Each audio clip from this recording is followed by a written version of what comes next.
All right, welcome to the Milo dev blog.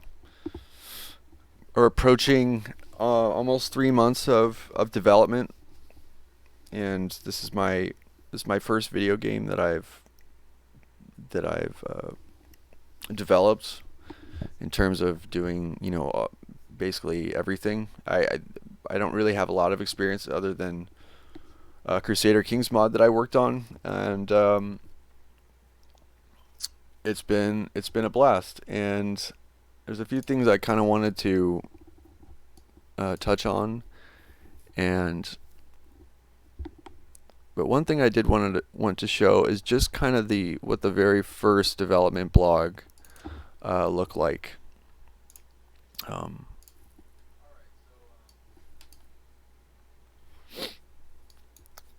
so this is a week into development. I At this point I don't have a lot of experience with Unreal. I'm sort of learning the UI, and I'm learning about this blueprint, visual scripting thing that they have, and I'm uh, learning about all of it. And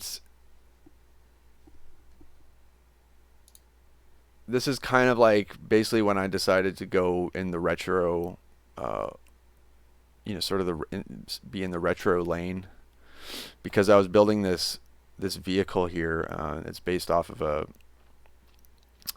a ship from Nausicaa, that Hayao Miyazaki movie, and one of the characters, Asbel in Japanese, or Milo in the English Warriors of the Wind version, he has this amazing gunship, and I was doing like I was basically really inspired to do a faithful recreation of it in Maya.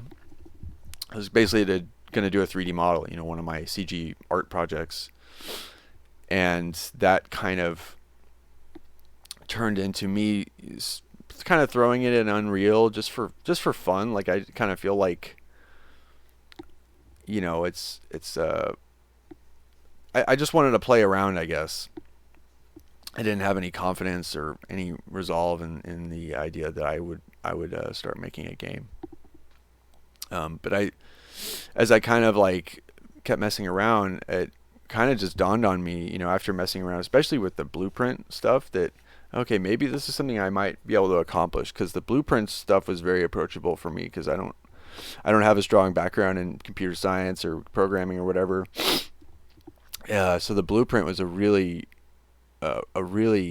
cool way for me to actually get into sort of implementing game logic.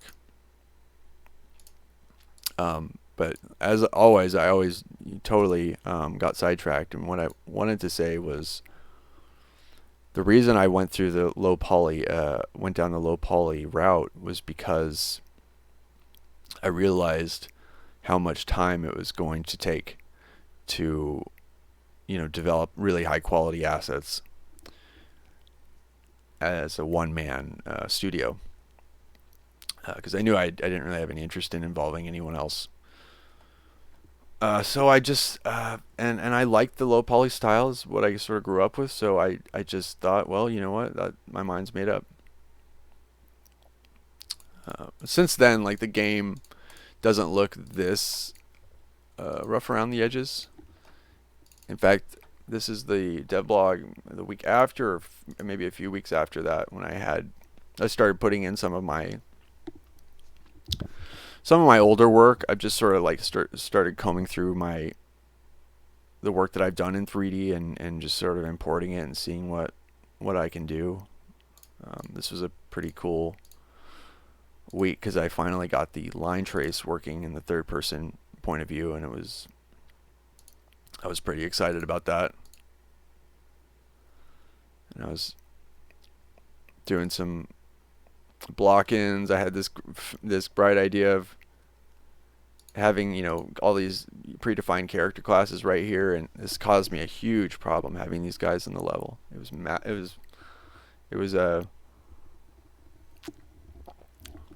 to be too over dramatic or whatever, but like, I think it was a day, or maybe 2 full days, trying to resolve why I couldn't even play the game, or I'd get a crash and it had to do with them being already in the level.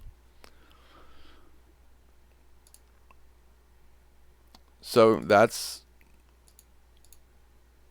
these are sort of the early. This is the beginnings of Milo, and there's a long way to go, but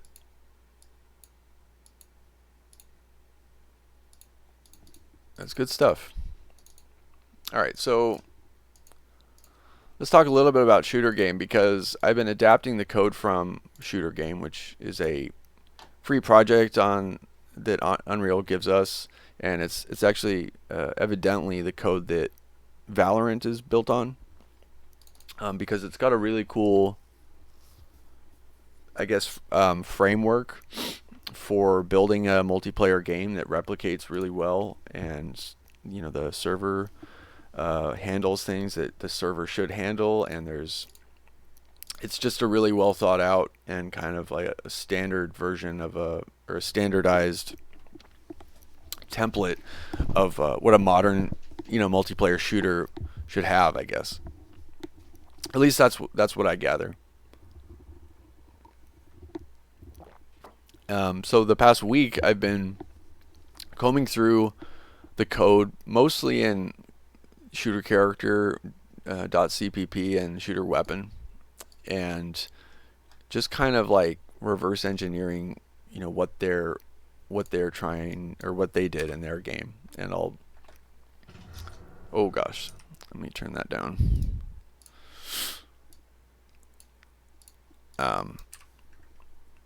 And I kind of move some spawn points around just so I can see, like, what I can expect to see in my game if I adapt certain things. So they've got stuff like, nailed down, obviously, like spawning and weapon switching, and they're replicating all these animations to let me make this a little bit bigger.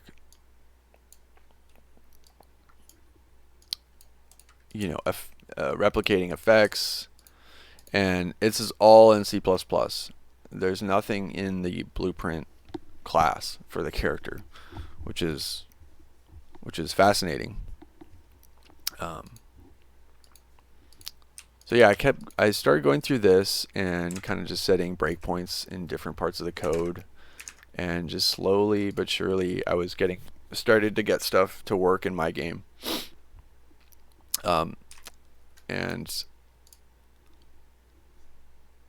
that's what I'm going to show. So I'm gonna stop Shooter Game and open up Gunship. Yes, as character.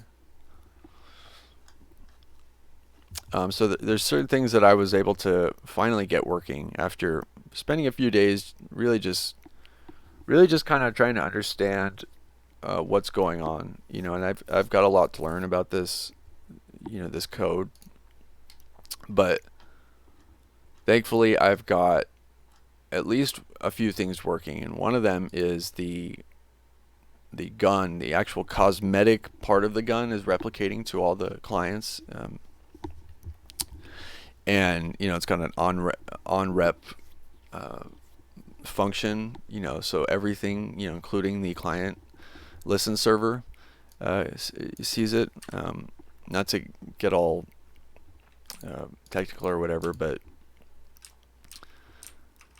so yeah, when I start the game as three clients, one is a server, the listen server, you can see that they all spawn these weapons in hand, and they all do, they can all fire as well,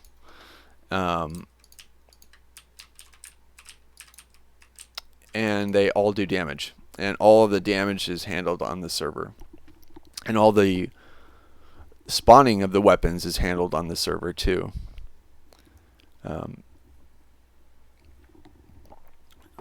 So this is a really good system in terms of preventing people from exploiting certain things, on multiplayer, and just having kind of a solid game. Like, in fact, the one of the cool parts about this code is that the gun doesn't replicate until the player replicates.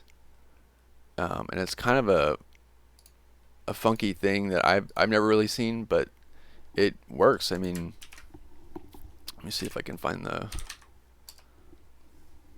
function.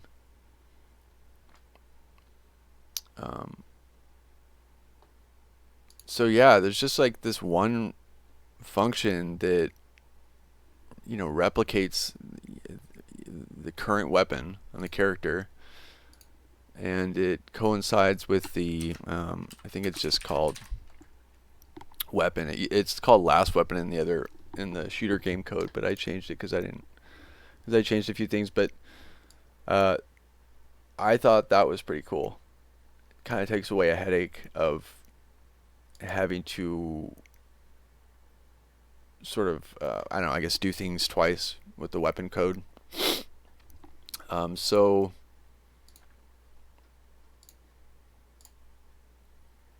yeah, I'm stoked. I'm really stoked on that. I got some other things replicating too, like these bullet decals. Let me grab the other clients here. Gosh, that's annoying.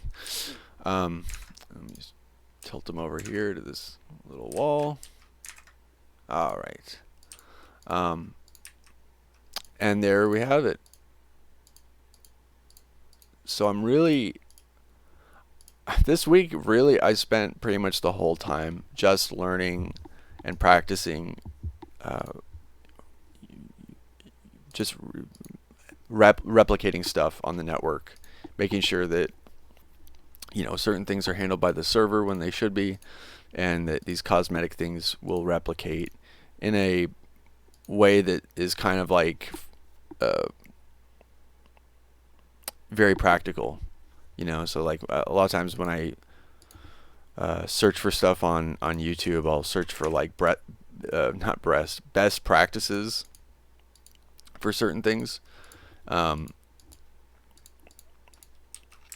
because replicating can be very expensive on bandwidth and stuff like that if you're not kind of thinking it through. And I try to make use of the experience of the people who have been doing this for a long time. And the internet's been a absolutely incredible resource for me in making this game. So there's a lot of cool stuff that's starting to happen, and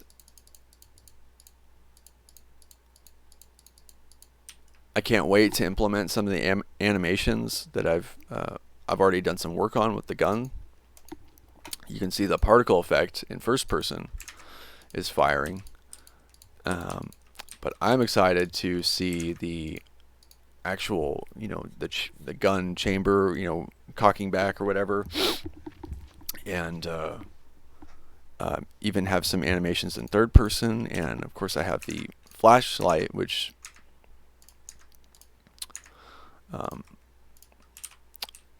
does need work in terms of adjusting the light, because when I get close to people it gets all funky like that.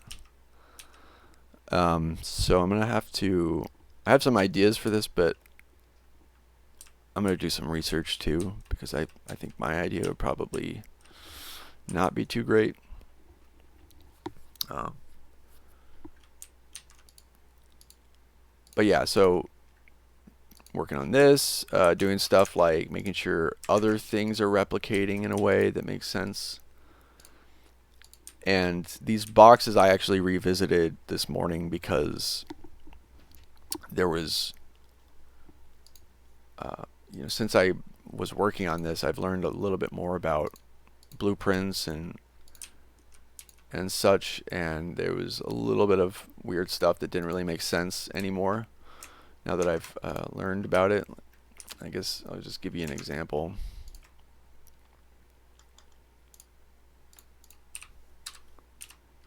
And it'll be good to just hear myself say this out loud. But basically, blueprints are kind of like C++ classes. I mean, I guess I guess they basically are. They're just sort of visualized through the editor. But if you look up here, this box master, which is sort of the master template for all these boxes in the level.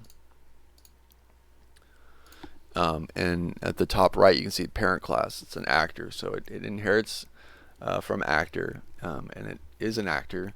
And the boxes are box, it's just BP box. So what I had was basically a box master, kind of like a template, that had a couple of variables that I could control. And then I had a bunch of like sub child blueprint classes, kind of basically for each like cosmetic box that I have, which doesn't make any sense, because what I could do instead is just have one child class of the box master and just manually change the static mesh to what I want. So little, not the most exciting stuff in the world, but it's it's a big deal for me. It's a big deal for this project, because the more I can keep things really organized and intuitive, the better. Because, like I said before, if I don't understand what's happening, then if I don't understand it at this stage, then I can't move it forward in the pipeline. Because I'm starting to notice something about game development, and that's that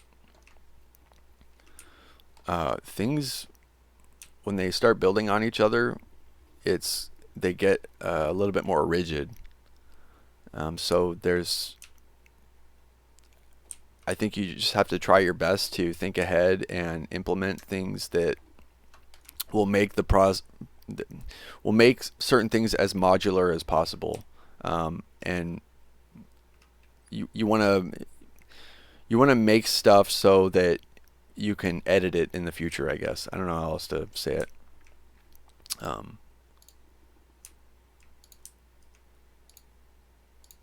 But basically what that means for the process is that I'll move forward, and then I'll think, I'll just say, phew, oh my gosh, I'm so happy that works, and then I'll move on to something else, and then I'll circle back to it, and I just try to just move the ball forward a little bit, an inch here, an inch there,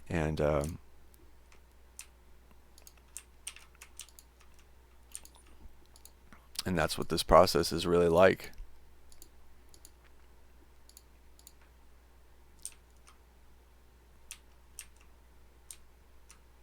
But yeah, I'm very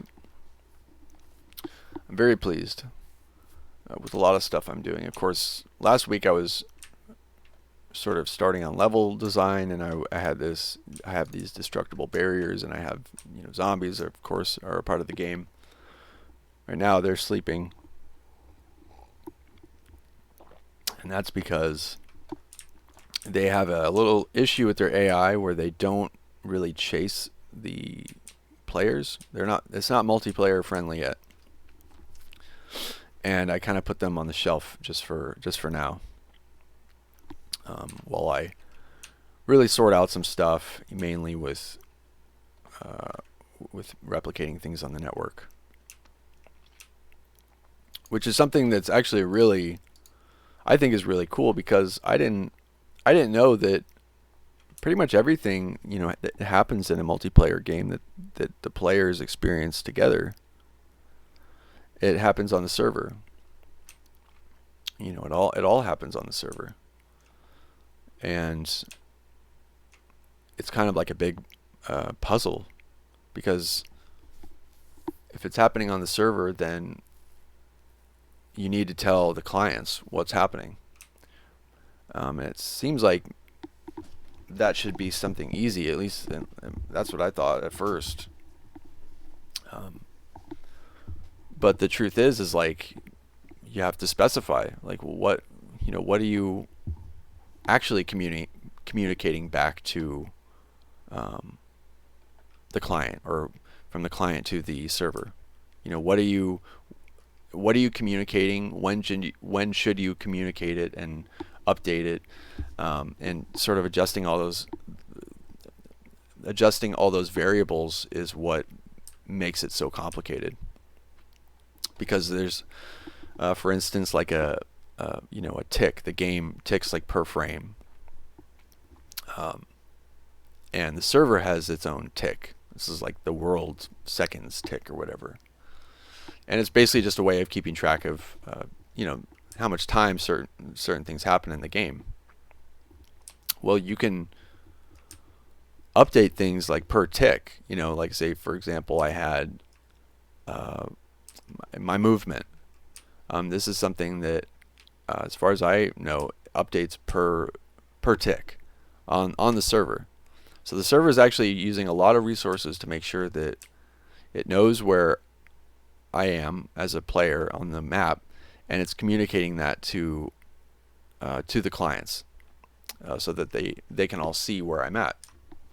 The reason it's spending more resources is because it's so important, and because it happens so frequently. Now, some things aren't quite as important. Like, for example, arguably, my sort of rudimentary aim offset here is not really game breaking. Like, if I didn't see the aim offset on the character on the right, it wouldn't ruin my experience as a player.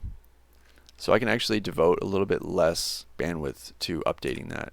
In fact, I think I could just do that right now. And in some cases it might let's see here. I have the control rotation schema. Yeah, so if I change the tick interval from 0.01 seconds to, I don't know, 0.25 seconds. Let's see if that changes. See if that changes anything. So now, like, there's a little bit less. I mean, that's pretty choppy. It's probably not what you want. Let me just lower it a little bit, maybe to like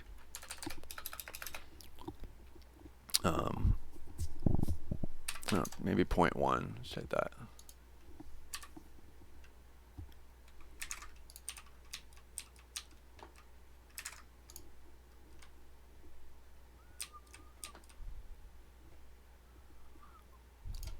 It kind of looks like a stop motion on animation or something. It's kind of cool. It's actually kind of a cool effect. But it would probably be a little bit more frequent than that.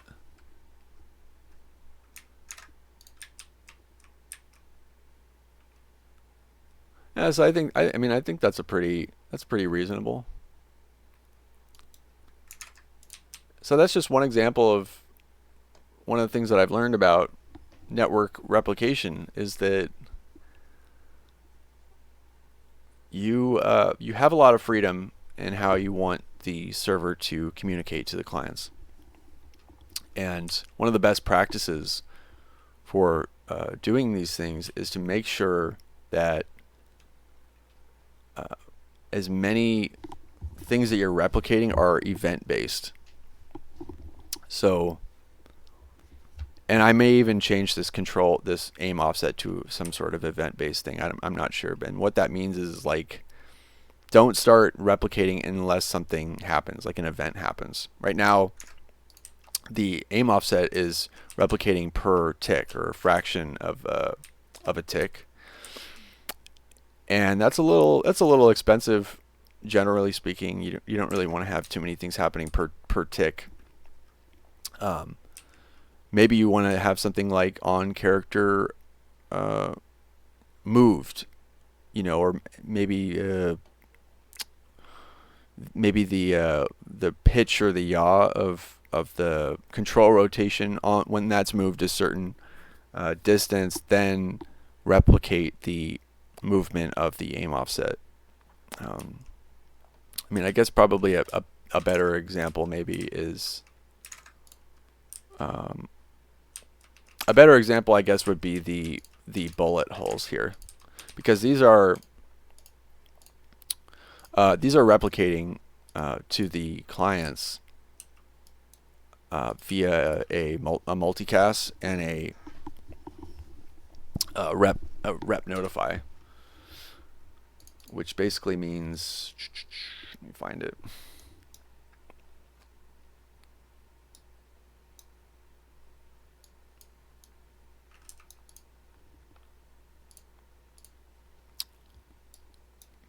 Let's see.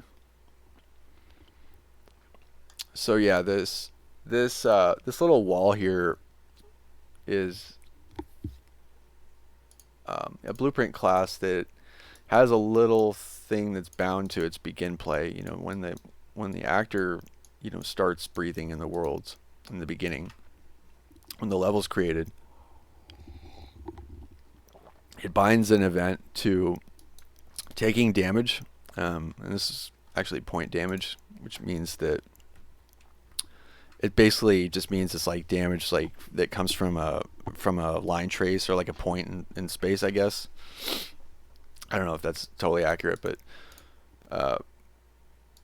and it binds it to this custom event that I made called Decal Event, and Decal Event basically just takes the line, or it takes the hit location of the damage, and it takes in the hit component, and it spawns a decal, basically where the hit location is, and the material is set here, and this is what I was talking about with the notified thing. Basically, this won't replicate unless this event happens. The difference would be if I had like an event tick and then put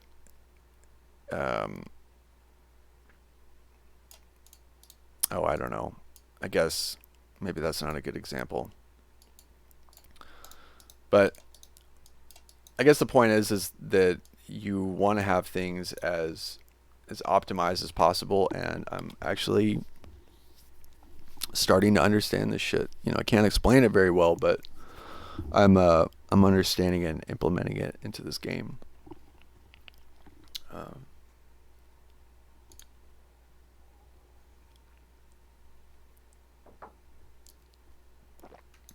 And I had this really clunky, bizarre reload function in my character and blueprints, and that was mostly just because, you know, I knew that I was probably going to migrate all of this stuff to C++ eventually, but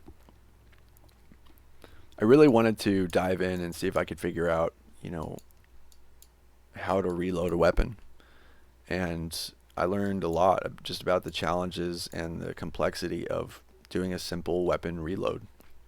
It seems like it wouldn't be that difficult, but or complicated, but it really is, you know. And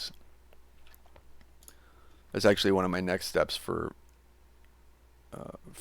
my characters, is adapting the reload code from shooter game, and that's going to take some definitely just combing through everything.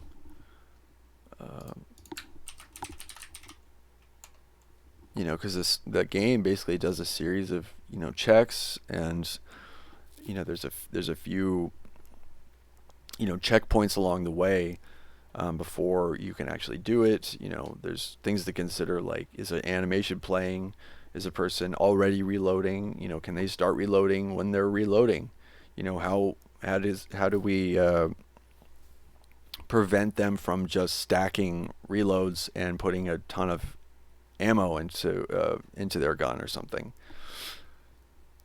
And these are some things that I actually ran into in my experience doing it myself. Is like, it's it gets pretty complex, and it's easy to get your wires crossed, and you start to realize like, oh, this can be exploited. This isn't going to work too good. This is going to have to be controlled by the server, and this is going to have to be replicated to the client. And, it can get pretty messy. And one of the cool things about seeing code like this is just seeing kind of the simplicity of the way it functions. Not that like I understand it totally yet, but I played their game. I played Shooter Game, and I've seen how fluid everything works, and it doesn't seem like there's a lot of excess things happening. Their engineers at Epic Games have really done at least to my mind, a really great job just implementing this. Just like just like the idea of equipping something is. I mean, they've got several functions on equip finished, on unequip, on enter inventory. It's just like there's so many things that are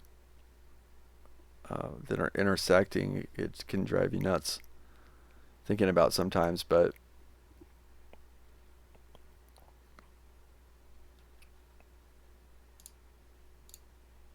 yeah, getting there bit by bit. I believe the 15th or the 18th of this month, the middle of this month, is going to be the 3-month mark for this game. And my goal when I started doing this was to have a working prototype in 6 months. To have a playable demo, basically. And I liked that idea because it's a little open-ended, and I do think that it's still possible. But the more I learn about game development, the more I do it, the more I realize how little I really know, and the more I realize how Herculean a task making a game really is. So I think that while it's still possible to have a playable demo in 6 months, and that is my intention, the actual finished game, that I am thinking at least 1 year, probably more than a year. But, and I'm also debating whether I should go into early access on Steam. I'm not sure if that's something I'm gonna do. I've kind of done some a little bit of research on what people do and what to expect in releasing a game on Steam, which is just seems like a no-brainer, because there's almost like this sense that the game isn't even real unless it's on Steam. So I'm looking into that a little bit, but another area of stuff that I don't know too much about. But I think if there's anything else.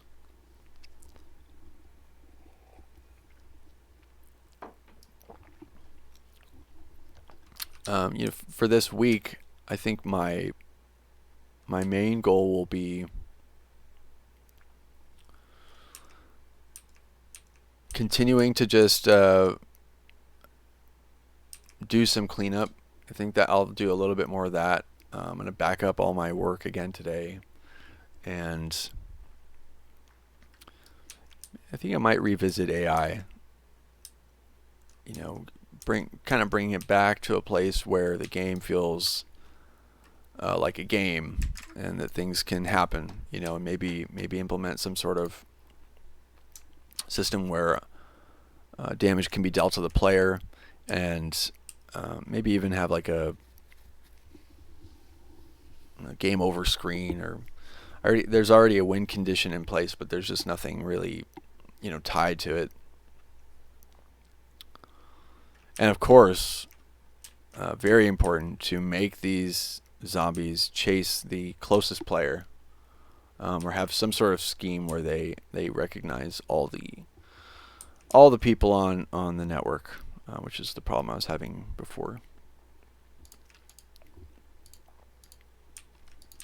And if I get a chance to it, I'll dive into some cosmetic stuff too. That would be nice to be able to show off some visual stuff, because I know that's probably the mostly what people are gonna see on this, because they're not gonna like watch this. They're just gonna skim through it or whatever. But it's like that saying goes, games look really terrible until they look awesome. And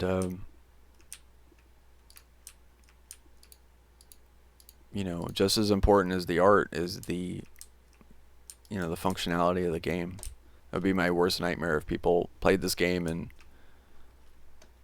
I thought, well, the art is good, but like everything else kind of sucks. Whoa, that would break my heart. And I'm really, really trying to address my weaknesses in developing this thing. And sometimes it takes the whole darn week. But it's good stuff, because I actually really like learning about programming. I don't think I'm naturally gifted at it at all.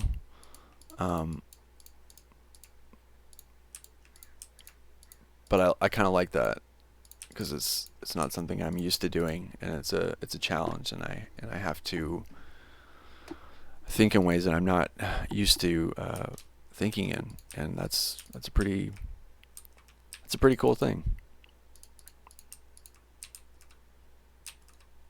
He's got a foot in his head. So yeah, I guess that's pretty much it. Have a great week, and I love you so much.